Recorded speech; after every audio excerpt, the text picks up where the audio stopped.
जय जय जय जय भीम।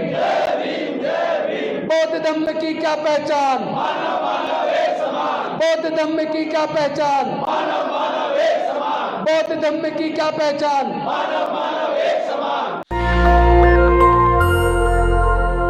महर्षि वाल्मीकि जी के चरणों में कोटि कोटि नमन करता हूँ। संत गुरु रविदास जी के चरणों में कोटि कोटि नमन करता हूँ। संत कबीरदास जी के चरणों में कोटि कोटि नमन करता हूँ। मैं गुरु नानक देव जी के चरणों में कोटि कोटि नमन करता हूँ। ज्योतिबा फूले जी के चरणों में कोटि कोटि नमन करता हूँ। सावित्रीबाई फूले जी के चरणों में कोटि कोटि नमन करता हूँ। फातिमा सेठ जी के चरणों में कोटि कोटि नमन करता हूँ। साहू जी महाराज, शिवाजी महाराज के चरणों में कोटि कोटि नमन करता हूँ। पेरियार ईवी रामास्वामी नायकर जी के चरणों में कोटि कोटि नमन करता हूँ। डॉक्टर बाबा साहेब अम्बेडकर जी के चरणों में कोटि कोटि नमन करता हूँ। माता रमाबाई जी के चरणों में कोटि कोटि नमन करता हूँ। कर्पूरी ठाकुर जी के चरणों में कोटि कोटि नमन करता हूँ। संत गाडगे जी के चरणों में कोटि कोटि नमन करता हूँ। और इनके साथ साथ दलई सिंह यादव, रामस्वरूप वर्मा जी, जगदेव प्रसाद कुशवाहा जी के चरणों में कोटि कोटि नमन करता हूँ। और जितने भी बहुजन समाज के महापुरुष और ऋषि मुनि हैं, मैं उन सबके चरणों में कोटि कोटि नमन करते हुए मानव कांसराम साहब से तमाम महापुरुषों के चरणों में कोटि कोटि नमन करते हुए यहाँ आए सभी साथियों को क्रांतिकारी जय भीम करता हूँ, विनम्र नमो बुधाई करता हूँ। और आप सबको मैं महर्षि वाल्मीकि जी की जयंती पर हृदय की गहराइयों से शुभकामनाएं देता हूँ। हमें ये सबक लेना है कि महर्षि वाल्मीकि जी के हाथ में कलम है, डॉक्टर बाबा साहेब अम्बेडकर जी के हाथ में संविधान है और कलम है। हमारे महापुरुषों ने ये बात हमें समझा दी कि हमारे पास धर्मशास्त्रों में लिखकर एक साजिश के तहत हजारों साल तक हमारे लोगों को पढ़ाई लिखाई से, ज्ञान से वंचित रखा गया। हजारों साल तक हमारे लोगों को व्यापार करने से और संपत्ति से वंचित रखा गया। ये बहुत बड़ी साजिश देश के मूल निवासियों के साथ, दलित पिछड़े आदिवासियों के साथ हजारों साल तक ये साजिश रची गई। और हमारे लोगों को ज्ञान से, पढ़ने लिखने से, संपत्ति से, व्यापार से, प्राकृतिक संसाधनों से, यहां तक कि मानव अधिकारों से वंचित रखा गया। जिस तालाब में जानवर मलमूत्र कर सकता था, उस तालाब में भी हमारा आदमी छू नहीं सकता था। ये सबसे ज्यादा दुख की बात तो ये है कि डॉक्टर बाबा साहेब अम्बेडकर जी ने पूरा जीवन, अपना पूरा जीवन ये कष्ट झेला। जाति की वजह से, छुआछूत की वजह से पूरा जीवन उन्होंने कष्ट झेला। उनके हमारे हजारों साल की गुलामी को तोड़ने के लिए संघर्ष के दौरान डॉक्टर बाबा साहेब अम्बेडकर जी ने अपने 4 छोटे छोटे बच्चे गंवा दिए। जवानी में डॉक्टर बाबा साहेब की पत्नी माता रमाबाई चली गई। सोचो कितना कष्ट रहा होगा, कितना दुख झेला होगा बाबा साहेब ने। लेकिन उसके बावजूद उन्होंने हमारे समाज के हक अधिकार की लड़ाई को,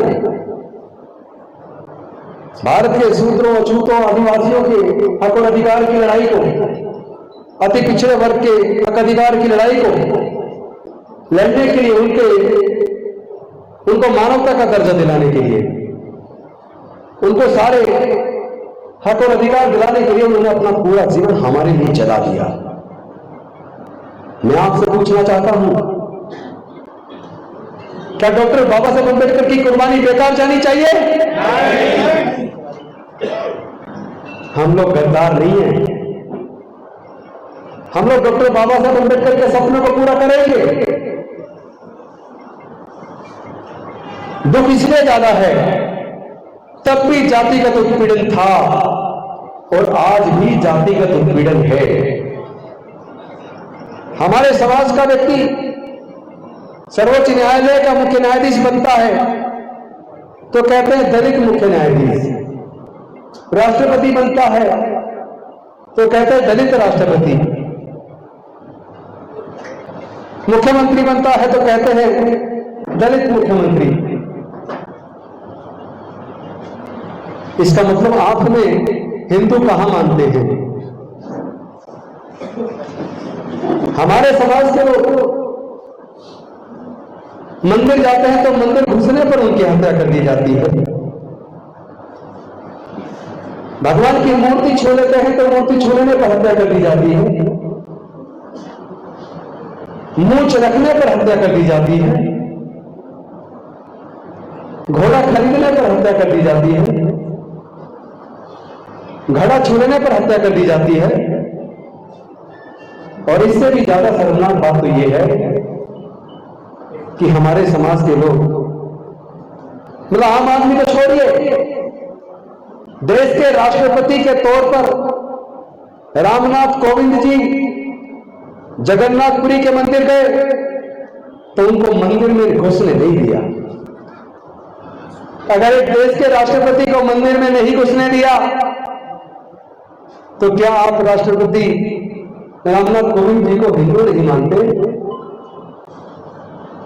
अगर मंदिर प्रवेश पर हमारे लोगों की हत्या कर रहे हो तो क्या आप हमारे लोगों को हिंदू नहीं मानते? इसका मतलब जो डॉक्टर बाबा साहेब अम्बेडकर जी ने एनिमेशन ऑफ कास्ट के अंदर लिखा है, जितना ऑपरेशन बेहतर तरीके से सामाजिक व्यवस्था का डॉक्टर बाबा साहेब अम्बेडकर जी ने किया है वो हमारे और आपके सबके सामने है। आए दिन उत्पीड़न की घटनाएं, पिछले दिनों न केवल इंदर मेघवाल की गला छूने पर हत्या हुई, न केवल जितेंद्र मेघवाल की मूंछ रखने पर हत्या हुई, बल्कि राजस्थान के अंदर एक हमारी बहन का उनके पति और बच्चों के सामने सामूहिक बलात्कार किया गया। उत्तर प्रदेश के अंदर एक मूर्ति छोड़ने पर प्रतापगढ़ के अंदर हमारे समाज के एक व्यक्ति की हत्या कर दी गई। तो कहते हैं कि हमने उनकी भावनाएं आहत की। हजारों साल से आप हमारी भावनाओं को आहत नहीं कर रहे हो, हमारी बहन बेटियों की इज्जत लूट कर हमारी इज्जत को, मान सम्मान को तार तार कर रहे हो। शर्म नहीं आती तुम्हें? देश के प्रधानमंत्री चुप क्यों रह जाते हैं? हमारे समाज के ऊपर होने वाले जुर्म जाति के खिलाफ बोलते क्यों नहीं है? देश के गृह मंत्री चुप क्यों रहते हैं? देश की तमाम पार्टियों के बड़े नेता चुप्पी क्यों साध लेते हैं? हमारा दिल दुखता है। तुम हमारा कत्ल भी कर दो तो उसे गुनाह नहीं मानते। हम मुंह से बाबा साहब की प्रतिज्ञाएं दोहरा दें तो हमारा कत्ल करने को उतारू हो गए। हमें धमका रहे हैं, मारने की धमकी दे रहे हैं, सोशल मीडिया पर भी, फोन पे भी गालियां दे रहे हैं। आप राजेंद्र गौतम की हत्या कर सकते हो, उसके परिवार की हत्या कर सकते हो, लेकिन डॉक्टर बाबा साहब अम्बेडकर के रास्ते पर चलने से राजेंद्र गौतम को रोक नहीं पाओगे। आज मुझे उसी गर्व और गौरव की अनुभूति हो रही है जिस वक्त 1951 में doctor Baba Saheb Ambedkar Hindu code bill को उन्होंने भारत की संसद में रखा।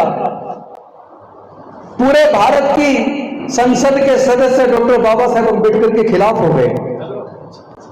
वो लोग हिंदू कोड बिल के खिलाफ हो गए। उन्होंने कहा यह हिंदू धर्म पर हमला है। डॉक्टर बाबा साहेब अम्बेडकर का यह हिंदू कोड बिल, ये हिंदू धर्म पर हमला है। क्या था वो हिंदू कोड बिल? क्या था उसके अंदर? डॉक्टर बाबा साहेब अम्बेडकर ने देखा भारत के अंदर महिलाओं को पति के मरने के बाद पूरी जिंदगी सर मुड़ाकर अंधेरे कमरे में रहना होता था। उनको दूसरी शादी करने का हक नहीं था।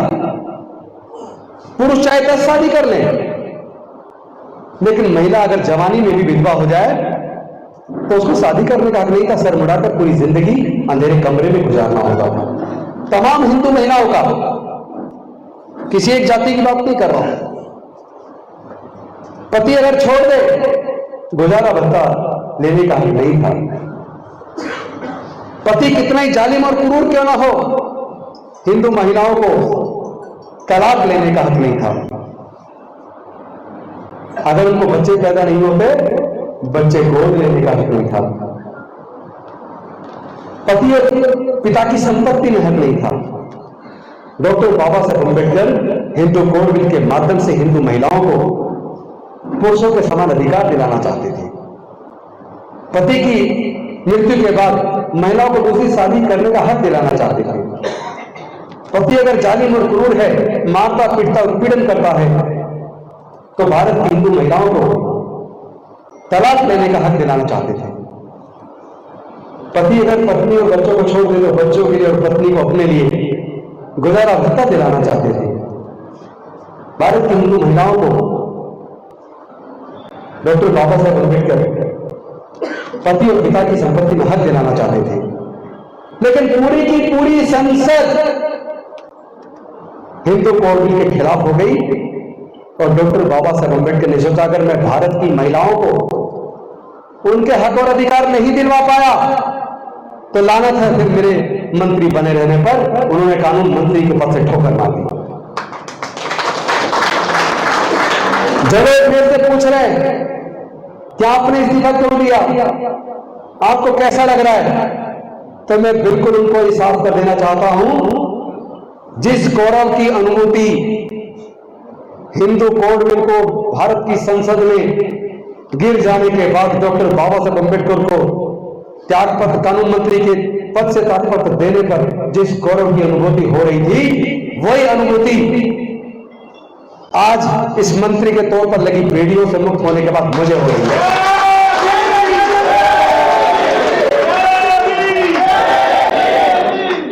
राज्यपाल बाबा तुम संघर्ष करो, हम तुम्हारे साथ हैं। राज्यपाल बाबा तुम संघर्ष करो, हम तुम्हारे साथ हैं।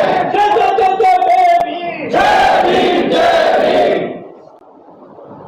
कोई और साथ हो या ना हो, लेकिन मेरा बहुजन समाज, मेरा मूल निवासी समाज, दलित, पिछड़े, आदिवासी, अल्पसंख्यक सब लोग मेरे साथ हैं। पूरा का पूरा देश मेरे साथ है। जितने भी लोग देश के अंदर मानवतावादी, इंसानियत पसंद है, वो मेरे साथ है। और जो मेरे साथ नहीं है वो लोग समझ लीजिएगा इंसानियत के दुश्मन हैं।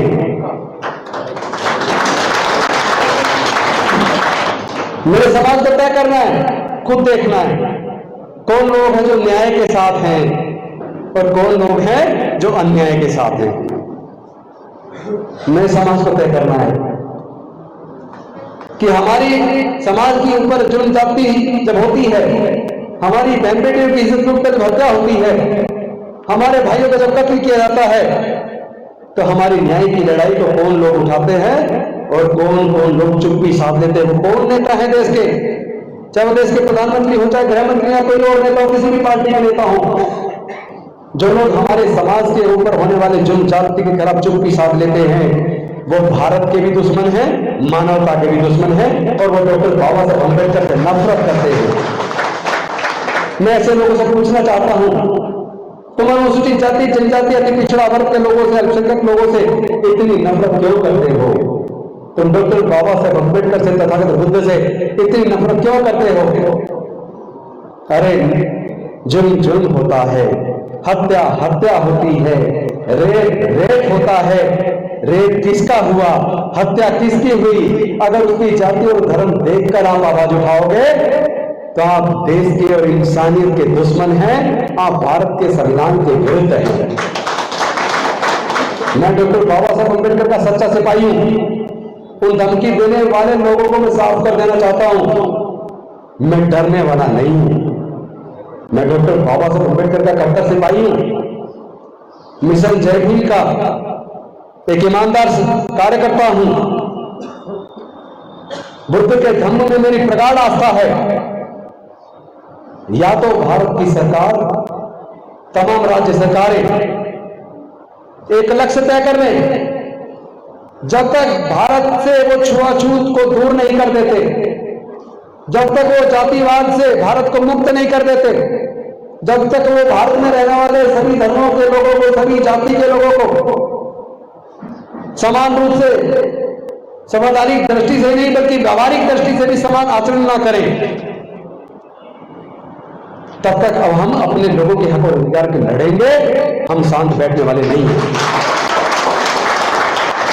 और एक बात और साफ कर दूं, ये बात पूरे भारत में, पूरी दुनिया में जानी चाहिए, क्योंकि मेरे पास पूरी दुनिया से अपने बहुजन समाज के लोगों के फोन आ रहे हैं। भारत के लगभग हर राज्य से मेरे पास लगातार फोन आ रहे हैं। इसका मतलब पूरा समाज जाग चुका है। पूरा समाज बाबा साहब डॉक्टर अम्बेडकर के द्वारा जो निर्धारित नैतिक मूल्य हैं, उन मूल्यों पर चलकर अपने समाज के हक और अधिकार की लड़ाई को लड़ने के लिए तैयार है। अभी मोहन भागवत जी ने बयान दिया कि अब वर्ण व्यवस्था और जातिवाद खत्म हो जानी चाहिए। भागवत जी, आप आरएसएस के सर संचालक हैं, चीफ हैं। केवल भाषण से काम नहीं चलेगा। अपने आरएसएस के कार्यकर्ताओं को कहिए कि पूरे देश से जातिवाद को खत्म करने के लिए सामने आए। और जो लोग मंदिर में हमारे लोगों के घुसने पर हत्या करते हैं, ऐसे लोगों का विरोध आरएसएस सड़क पर उतर के करे, तब हम मान लेंगे कि आप ईमानदारी से दिल से बोल रहे हो। वरना लगेगा आप झूठ बोलकर हमारे लोगों को केवल शब्दों से वर्गलाने की कोशिश कर रहे हो। इन छोटे शब्दों से काम नहीं चलेगा, इसको आचरण में उतारना होगा। मैं पुनः आप सबको यहाँ आने पर आपका आभार व्यक्त करता हूँ। आप तो अचानक आ गए, कोई कॉल तो दिया नहीं था, लेकिन मैं आज आपको एक कॉल दे रहा हूं। मैं दिल्ली और आसपास के लोगों को एक कॉल दे रहा हूं। आने वाले 14 अक्टूबर को दोपहर को 2 बजे मैं यहां से अपने घर से पैदल चलकर 26 अलीपुर रोड डॉक्टर बाबा साहब अम्बेडकर का जो राष्ट्रीय स्मारक है, जिसको राष्ट्रीय स्मारक बनाने के लिए हमने एक लंबा संघर्ष किया, और जब मिस्टर जिंदल ने हमारे खिलाफ दिल्ली के हाई कोर्ट में केस डाला, हमारे खिलाफ स्टे लगवाया,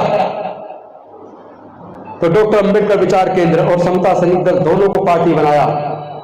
उस केस को दिल्ली उच्च न्यायालय में मैंने खुद एक वकील के तौर पर लड़ा और सरकार को बाध्य किया उस 26 अलीपुर रोड को बाबा साहेब का राष्ट्रीय स्मारक बनाने के लिए। मैं 14 तारीख को 2 बजे हम लोग यहां से निकलेंगे, 26 अलीपुर रोड जाकर बाबा साहेब की उस राष्ट्रीय स्मारक को, जहां डॉक्टर बाबा साहेब अम्बेडकर रहते थे, जहां उन्होंने हमारे समाज के करोड़ों करोड़ों लोगों को इंसानियत का दर्जा दिलाने का संघर्ष किया, उस मिट्टी को जाकर हम सब लोग नमन करेंगे। मैं आह्वान करता हूं दिल्ली और आसपास के लोगों से, प्लीज आप लोग सब जो समय निकाल सके वो आए। हम लोग आने वाली 14 अक्टूबर 2022 को दोपहर 2 बजे 26 अलीपुर रोड चलेंगे और बाबा साहेब की प्रतिमा पर पुष्पांजलि करेंगे, उस धरती को नमन करेंगे और वहां पे एक संकल्प लेंगे कि डॉक्टर बाबा साहेब अम्बेडकर, हम आपके संविधान में आस्था रखते हैं, भारत में शांति कायम हो, भारत में मानवता कायम हो, भारत में छुआछूत खत्म हो, भारत में जातिवाद खत्म हो, किसी के साथ शोषण ना हो, अत्याचार ना हो, किसी बहन बेटी के साथ कोई बलात्कार ना हो। इसके लिए हम हृदय से बहुत ईमानदारी से पूरे देश में ईमानदारी से काम करेंगे, संवैधानिक तरीके से काम करेंगे। और साथ ही साथ एक निवेदन हो रहा है, आप लोग आए लेकिन बहुत ही शांतिप्रिय तरीके से, क्योंकि देश में नफरत फैलाने के लिए तो बाकी मनवादी लोग ही काफी हैं। देश में नफरत का माहौल बनाने के लिए तो बीजेपी के सांसद भी बयान दे रहे हैं आजकल, वही काफी है। पूरे समाज को भयभीत करना, आतंकित करना, इसलिए तो बीजेपी के सांसद लोग कर ही रहे हैं। अगर हम लोग भी डिसिप्लिन को तोड़ेंगे, हम लोग भी अगर कानून व्यवस्था के खिलाफ जाकर कोई काम करेंगे, तो समझो हम लोग बाबा साहब के खिलाफ, बाबा साहब के संविधान के खिलाफ काम कर रहे हैं। हमें कोई भी काम गैर कानूनी नहीं करना है, क्योंकि ये विचारधारा की लड़ाई है। एक तरफ मनुवाद है, एक तरफ अम्बेडकरवाद है। हम सब लोग डॉक्टर बाबा साहब अम्बेडकर के बच्चे हैं। भारत के कानून में, भारत के संविधान में हमारी आस्था है। हम संवैधानिक तरीके से, बहुत शांतिप्रिय तरीके से अपनी इस लड़ाई को, न्याय की इस लड़ाई को, जिसमें सबके लिए समता, स्वतंत्रता, बंधुता, न्याय, मैत्री, करुणा, प्रज्ञा और शील है, इस रास्ते पर चलकर अपनी इस न्याय की लड़ाई को आगे बढ़ाएंगे। इसी आह्वान के साथ आप सबका पुनः आभार व्यक्त करते हुए महर्षि वाल्मीकि जी की जयंती पर पुनः मैं आप सबको बधाई देते हुए अपनी वाणी को विराम देता हूं। बहुत बहुत धन्यवाद। नमो बुद्धाय। जय भीम। जय जय जय जय जय भीम। जय जय जय जय जय भीम। जय जय जय जय जय भीम। बौद्ध धम्म की क्या पहचान, बौद्ध धम्म की क्या पहचान, बौद्ध धम्म की क्या पहचान। जाति छोड़ो, जाति छोड़ो, जाति छोड़ो, जाति छोड़ो। नमो बुद्धाय। जय भीम। नेशनल दस्तक की आपसे गुजारिश है कि अगर इसको बचाना चाहते हैं तो नेशनल दस्तक को सब्सक्राइब करने के लिए रेड कलर के सब्सक्राइब बटन को दबाएं, फिर बेल आइकन की घंटी दबाएं। नेशनल दस्तक को बचाने के लिए बहुत जरूरी है कि हर खबर को शेयर करें, लाइक करें, कमेंट जरूर करें।